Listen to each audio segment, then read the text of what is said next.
With all the talk about how The Walking Dead, The Ones Who Live was going to primarily be a love story, you might have been lulled into believing the latest spin-off series in the franchise would be devoid of brutally shocking acts.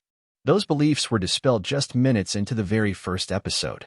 The series' debut began by showing Andrew Lincoln's Rick Grimes working for the Civic Republic military on a job to clear out walkers on fire.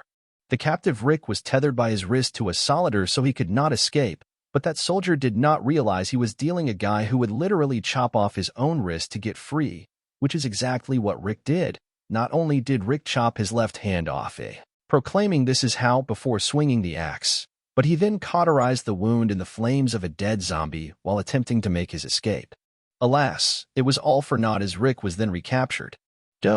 As brutal and shocking as the move was, it actually course-corrects a big difference between the Walking Dead comic book and TV adaptation that followed.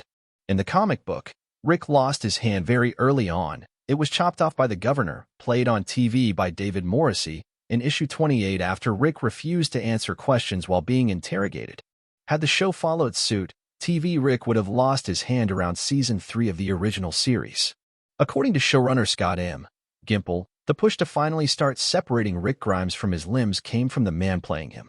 I played around with the idea but didn't commit to it through all sorts of iterations of the story, Gimple tells EW. But it was Andy that pushed it. Andy was the one to bring it across the goal line. The star admits he is guilty as charged, which is not surprising since he campaigned for the move back on the original Walking Dead. I just bullied everybody into submission, says Lincoln. And there were quite a lot of conversations, particularly with AMC, with people going, "Now Andy, we love the idea, but are you really sure about this?" But I just thought, this is the time to do what the comic book did and honor that. I've been trying to pitch this for years, and everybody was just shouting me down. And why was this the time to do it? Because fans are well aware of the never-quit attitude of Rick Grimes.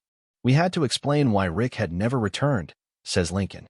This is a guy that would do anything to return. So what is the most extraordinary act or effort that he would put himself through in order to try and get back to his beloved? Cutting off your own hand would seem to fit the bill. And Gimple explains that's why they had to address it at the very get-go.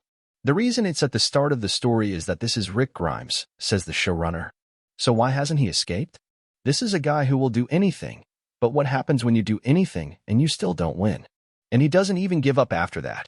Walking Dead comic book creator Robert Kirkman later said he regretted cutting off Rick's hand in the comic because it forced him to often have to ride around the injury, but Gimple says the TV version just requires a commitment to figuring it out, whatever problems might come of it. The showrunner also says the original comic book moment was worth whatever headaches it created for Kirkman. I think it was important as a comic reader to see it, because it helped set the tone of what this world is, that these crazy things can happen.